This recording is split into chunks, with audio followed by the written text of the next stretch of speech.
Hi, good afternoon, everybody, and welcome to another edition of One Week at a Time. My name is Hutchinson from TTG, and I'm delighted to be here again for our Monday chat with Claire Moore, who's Managing Director of Peaks Travel Elite in Shrewsbury. Happy Monday, Claire. How are you? Good, thank you. How are you? Good. Yes, not too bad. Not too bad. Good to see you in the shop, in the office. I'm still here with my plant. I really must get a different backdrop. Let's start off firstly talking a little bit about training, really, and opportunities for how suppliers maybe can work a bit better with you, and how we feel things might look different in the travel agency supplier training lands going forward, because we've heard some talk about potentially being difficult for obviously reps to come and see you in store the way they used to. Do you think things are going to have to change, or how do you envisage training going forward and rep visits, things like that for Peaks?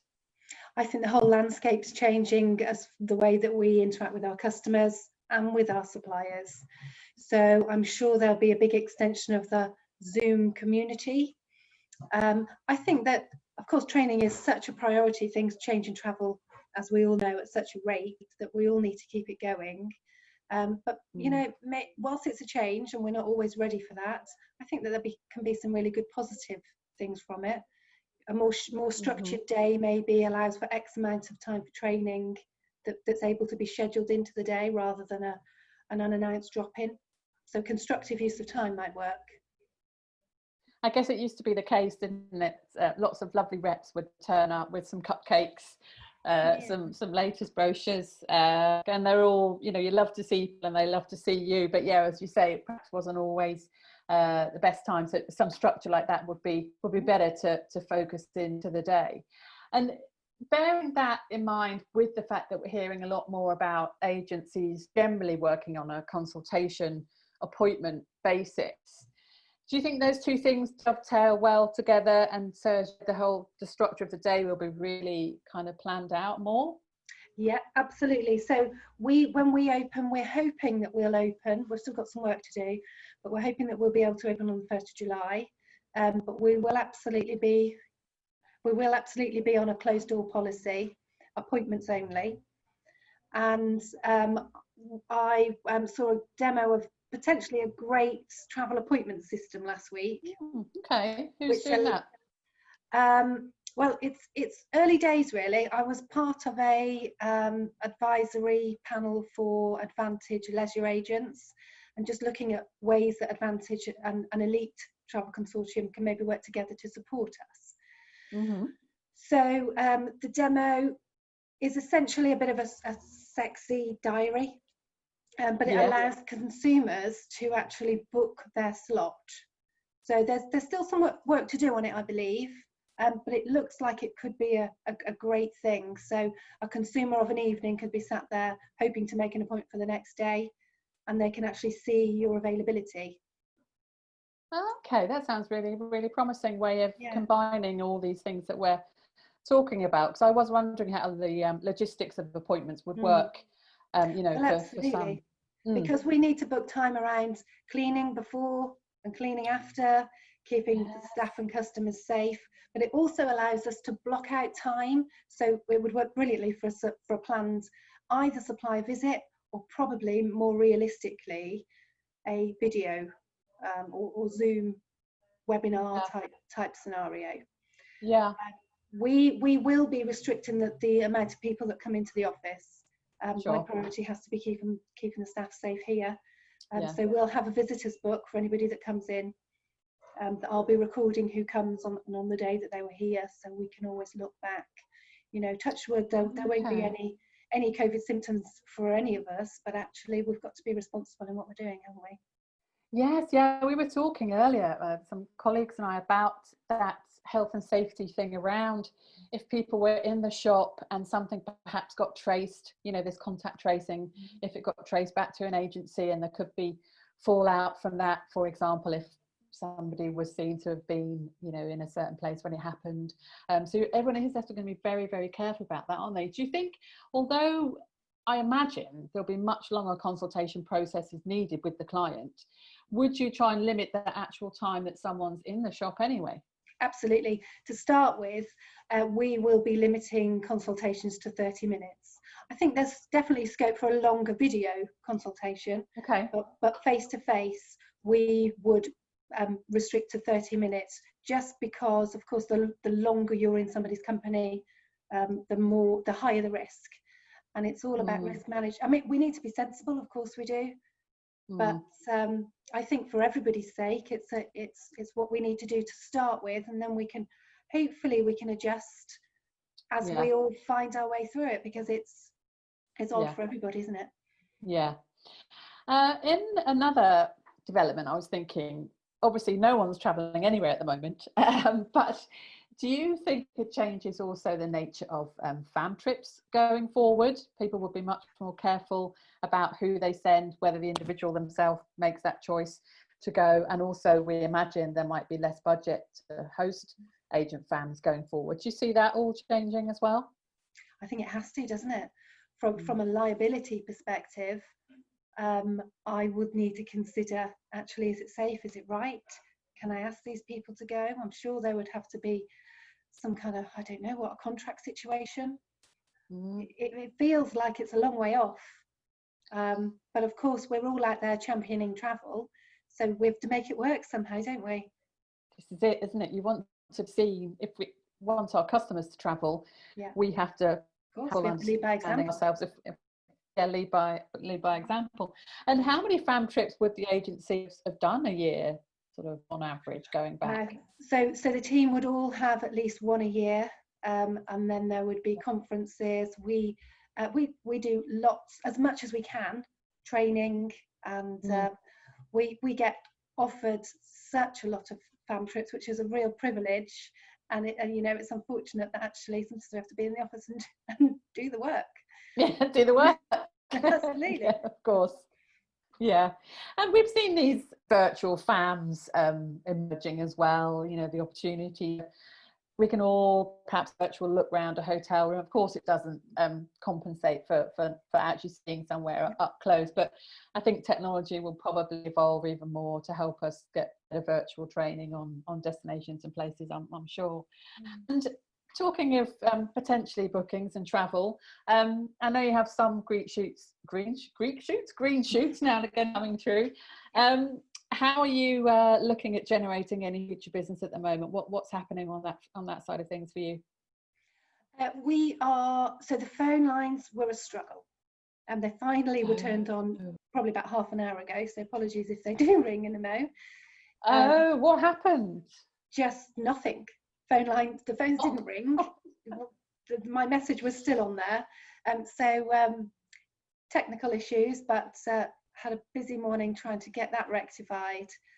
And we'll see. So far, the calls that we've had haven't been inquiries. They have been people updating us about the status of their refund or querying. So, and I do think there'll be a lot of that. But you know, as we were saying last week, we need to slowly come through and make sure that we are available. Yeah. Okay.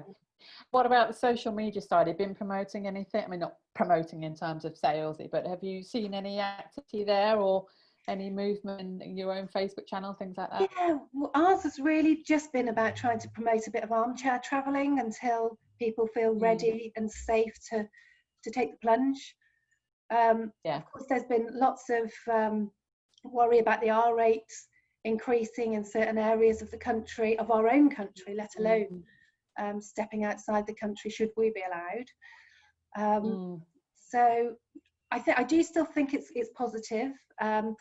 With my balance calls last week, I had more people than ever paying their balance. So these are end of August and September departures. So there's growing confidence. Yeah, absolutely. But you know, nobody's taking over the world, not in a positive way anyway. Yeah, sure. Okay. And we had a whole afternoon of sessions last week on TTG under the sort of heading of our seminar, Camry Summer. And we saw a very slight easing in the Foreign Office advice over the weekend, just to sort of remove that indefinite situation. Deaths are thankfully way down now. As you say, the R rate is different in certain parts of the country. And we've heard that guidance was only circulated to border control on Friday of how to deal with quarantine, today. All these things combined are kind of a positive, negative thing going on. But just supposing we got to a 3-week review at the end of June, are you prepped for a summer bounce? Do you think it could happen? Would you have customers you think who are still ready for a summer holiday, or if it's too many people already moved it to next year? For us, pretty much everybody's moved to next year. We all hope for it, don't we? But I just don't think that any of us can bank on it. And the amount of people that do travel, but for us as a company, I don't think it will be a high amount. I wish I was saying something different, but generally it's not the feel that customers are giving. Of course, there are loads of customers and friends and family that are, I'm desperate to get away, but actually no one's coming up with that deposit. Do you know? Yes.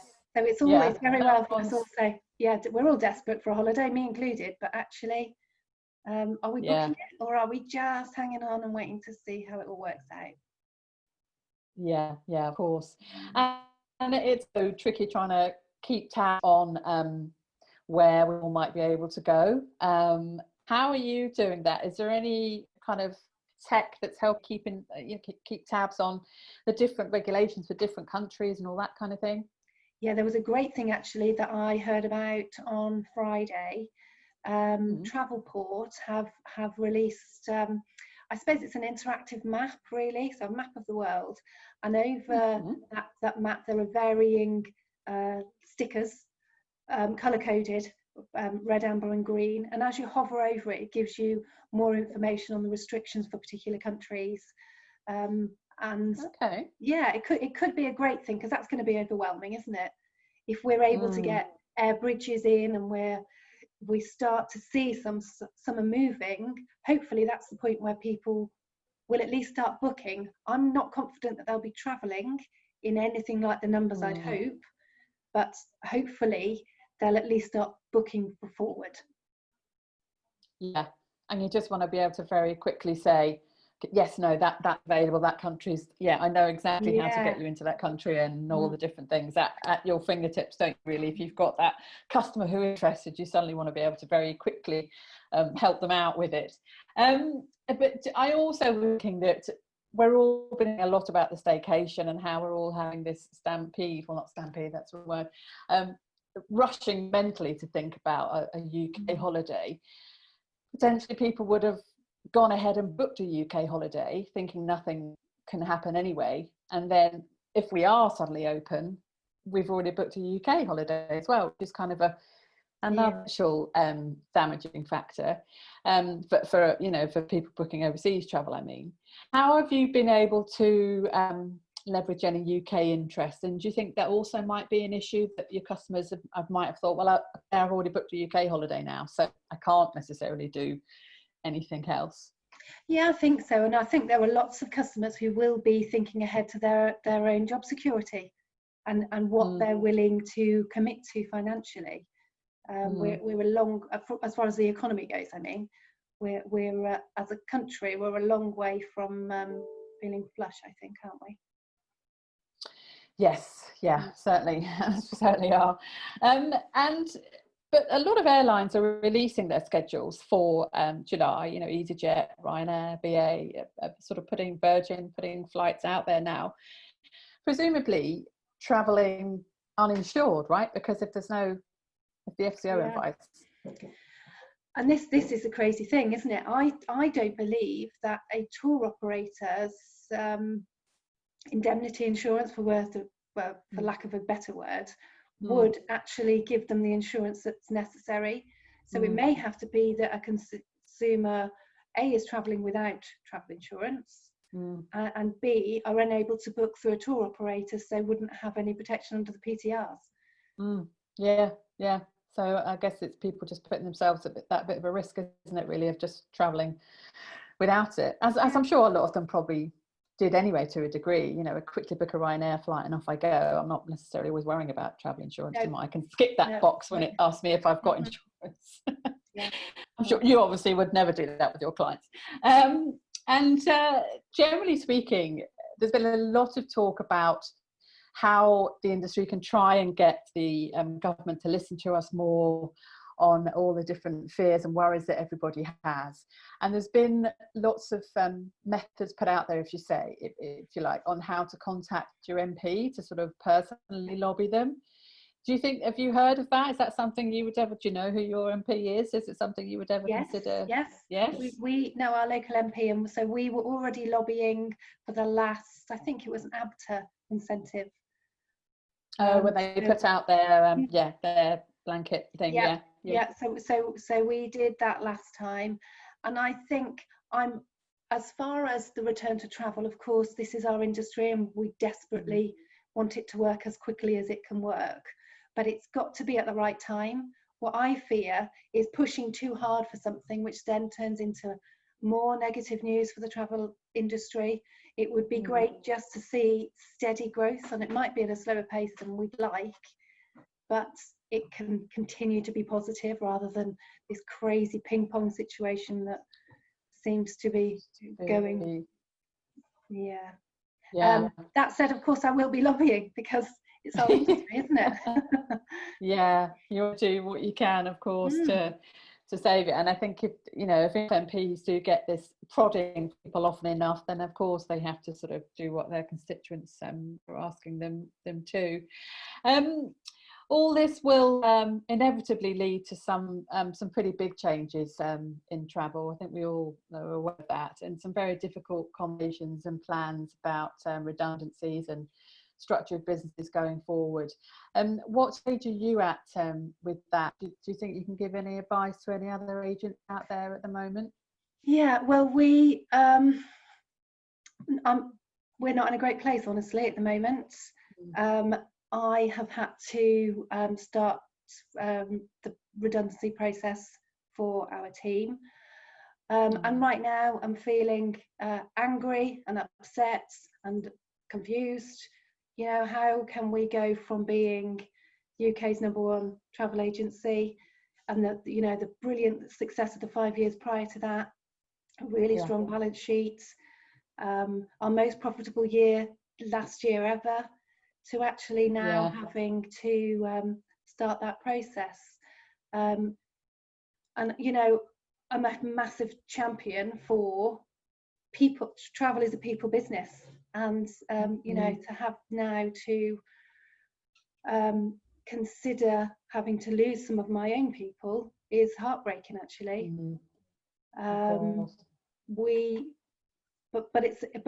It's about survival. So after lots and lots of conversation with my accountants and with HR, there is no other way to protect the longevity of this business. We're going to have to start making some cuts, unfortunately. I'm sure you won't be alone, Claire, and I'm sure you're not alone because a lot of people will be going through it, and you have the support of your long-term contacts and consider and all your your family and management around you as you're sort of going through this. And the industry has been through terrible times like this before and had to go through redundancies and things, and it's very cyclical business. Doesn't help that you're obviously having to let go some of your lovely people, but hopefully we can all get through this in a long-term way, and just try and remember why we love travel, and hopefully it won't be as bad as we hope. I mean, it won't be as bad. Let's just see how it all goes from here going forward. And as I said, as I always say, I'm sure other agents watching this, if there are any out there, do appreciate your honesty and sharing what you're going through. So thank you for sharing that with us. Do you think there's any other positive news at the moment that we can take forward, or is there anything happening in terms of things that Advantage or ABTA or your consortia are doing to help you, or any other sort of green shoots you see coming through? Yeah, well, those guys are always working you know, busy behind the scenes to try and support us, which is great. And it has to be a positive step that at some point we can work to getting the shop open. You know, we're Yeah. only a few weeks away from that, really. Yeah. It's quite difficult for me personally to kind of shake off the devastating Of course. situation that we're in, to then be able to plan positively. But it's all a big contradiction, isn't it? I'm having to do both. Everybody is, yeah. You sort of always got the very immediate short-term things that are happening, and some trying to have a long-term crystal ball really to see what's happening, out there.